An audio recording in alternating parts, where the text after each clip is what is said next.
ESPN came out with an updated NFL roster rankings. They ranked the Browns roster 9th overall. Strongest unit, they say, offensive line. Tackles, Jedrick Wills, Jack Conklin are terrific pass blockers. Center Ethan Posick was elite in both pass and run games last year.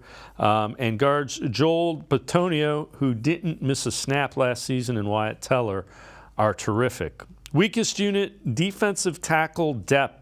Remains problematic with Jordan Elliott, Perrion Winfrey, Maurice Hurst, rookie Siaka Ika among those battling for work. This is a concern for a defense that ranked 31st in rushing EPA allowed in 2022.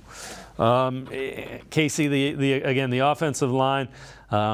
We're worried about Jedrick Wills, but again, it's viewed as either the best or the second best offensive line in football, and it better be, because they're going to need that.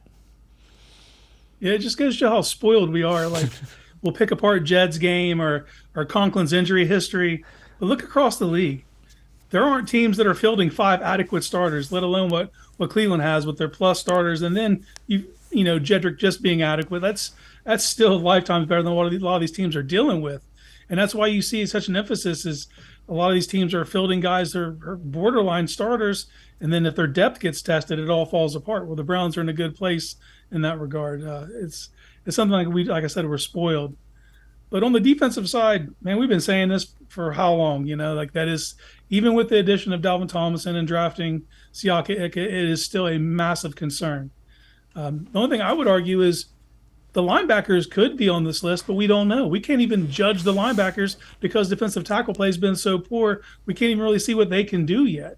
So hopefully we get that figured out this year.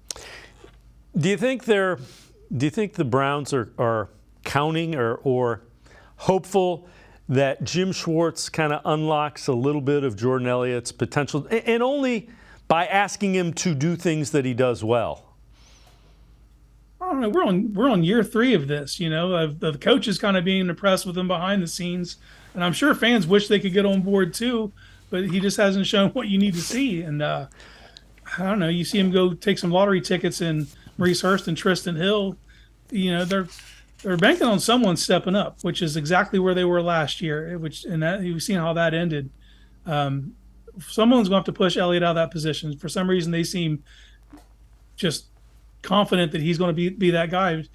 But we got to go on. There's a decent sample size at this point, and I don't feel too inspired by his play up to now. But there is a chance that Jim Schwartz kind of tweaks a couple things and has him do only what he's great at. I would just like someone to point that out to me, what that is. We keep seeing him get pushed to the second level, and I would argue that his best attribute is as a pass rusher. But even then, I think he was the 58th in overall pressure rate at that position. It's still a massive concern.